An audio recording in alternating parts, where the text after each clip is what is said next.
Al Pacino's dad taught him to keep his friends close, but his enemies closer. However, I don't think either one of them saw this coming. These fools are trying to sock each other in the face while holding hands. It's like a metaphor for my relationship. The Godfather walked so that the Russians could run, and they're running all the way to the bank. Who wants to watch two fools playing Twister when you could watch COVID fighting? That's what I'm calling it. It's called COVID fighting. You know these fools were in lockdown when they came up with this idea. All you need is some chains, a table, some tape, and the inability to do anything better with your life. Supposedly they call it arm boxing, but that doesn't make any sense, because all boxing is arm boxing. This is more like if they were conjoined twins that didn't like each other, and no matter how much they fight, there's still gonna be that special connection. And although these fools could just cut off the tape when it's all said and done, they'll forever be connected by partaking in such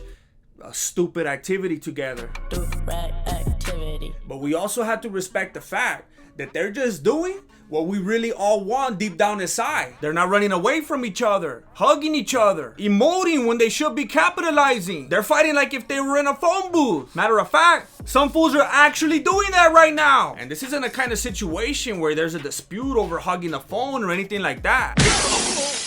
You know, we're living in a society. There's not even a phone in the booth. They're strictly doing it to fulfill the metaphor. No phones, no weight classes, no self-awareness. And you're not gonna find anybody laughing because it's not a prank. This is what it looks like when fools actually wanna fight. And this is what it looks like when the fans get what they want. They're on their feet. They're locked in. When it's a UFC fight, everyone's on their phones. Or they have to get all pedo just to have a good time. Some drunken buffoons in the crowd who've been drinking since 4 p.m. And that's because of the boring fighting style that the UFC perpetuates. These fools may be fighting in the phone booth, but these are the fools that like to fight long distance at UFC. Please hang up and try again. You're spinning your wheels out here with all the shenanigans, but these wheels ain't moving. These fools are out here going knee to knee, and they got more head movement than Stevie Wonder. We're paying $75 to watch events where fools have to pull out of fights because they went back for seconds, or because their leg hurts. And these fools are rolling up, literally, with the affliction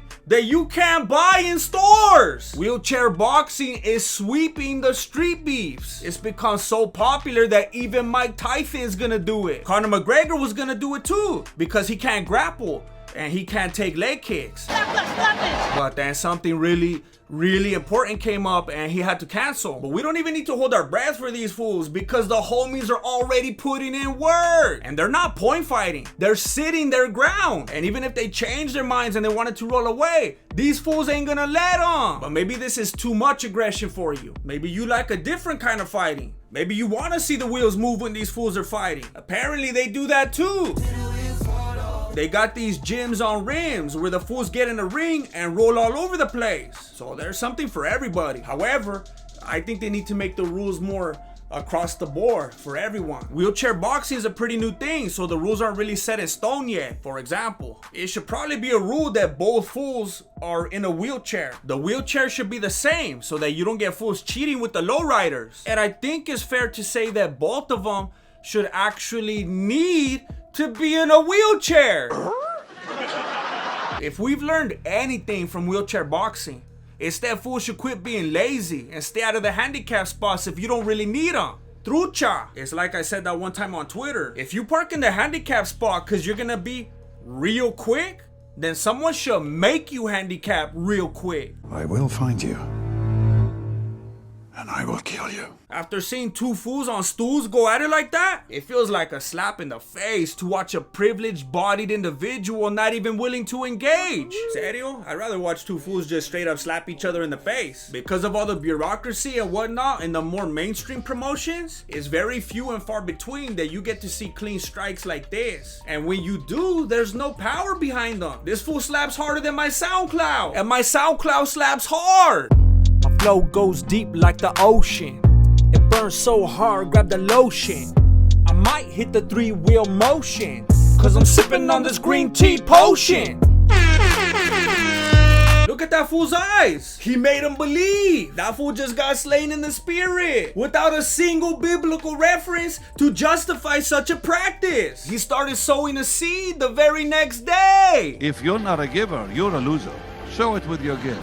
So, get to the phone. The crazy thing about slap boxing is that it feels like you're watching a highlight reel. But that's because every single moment is just that intense. And it's not intense because of carefully manufactured drama or artificial beefs. The Slap Fighting Commission actually has a zero tolerance policy when it comes to drama. They literally make them put cotton in their ears so they can't even hear each other talking papas. The only drama is within the action itself. And there's so much action, you better enjoy it before it's over, because these fights are short. And I refuse to use that as a transition to my next topic. It's purely coincidental. I didn't even notice these dudes were short until the commentators kept talking about it. I just thought the ring had really high ropes and that these fools had really low centers of gravity, which, as far as I'm confirmed, is a highly desirable attribute. But these little dudes have been fighting under the radar. And that's not a short joke. Fools are always like, where my short kings at? They're right here. And they're kicking it with the little women too, like if they were Christian Bale. It just doesn't make any sense. And people are always making a big old deal over the little fools like Hasbullah, Abdul Razi,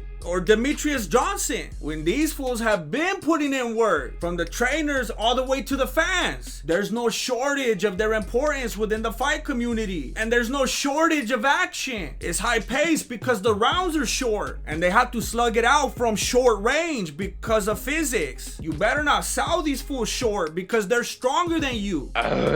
They like to fight dirty, and your lady thinks they're adorable. Frankly, I don't get it. They all look the same to me because I don't discriminate. Little versus little, big versus big, big versus little, little versus big. It doesn't matter. If some fool rolls up on me, I'm not gonna ask him how much he weighs. I just know that fool's gonna go home feeling heavier because he's gonna feel the weight of defeat on his shoulders. We've seen time and time again that weight doesn't matter. It's all about making money so that you can have more titles and more champions. It doesn't matter that Royce Gracie's family manipulated the tournament so that he could win, or that the Yakuza was controlling who would win or lose in the pride fights, because the same thing happens in the streets. To be honest, I'm reclined to believe that there was no funny business necessary right here. This fool was over 600 pounds. That's not an advantage. That's tiring. That's a TLC show right there. This fool is basically lifting 600 pounds on the daily. His entire life is one long rep. The other dude is 169 pounds. All he has to do is run around a little bit until one of that fool's ankles gives out. The only chance this fool has is if the little guy does something dumb, like go for a takedown or something. No! But even then, he gets out of it. You could gain however many hundreds of pounds you want. It's still gonna hurt when you got someone socking you in the head. That's why Dana White stopped trying to gain weight. A few months ago, that fool looked like Thanos, and now he looks like Billy Corgan. He went from smashing TRT to smashing pumpkins. Now smash all that algorithm stuff on the screen so that the video could do good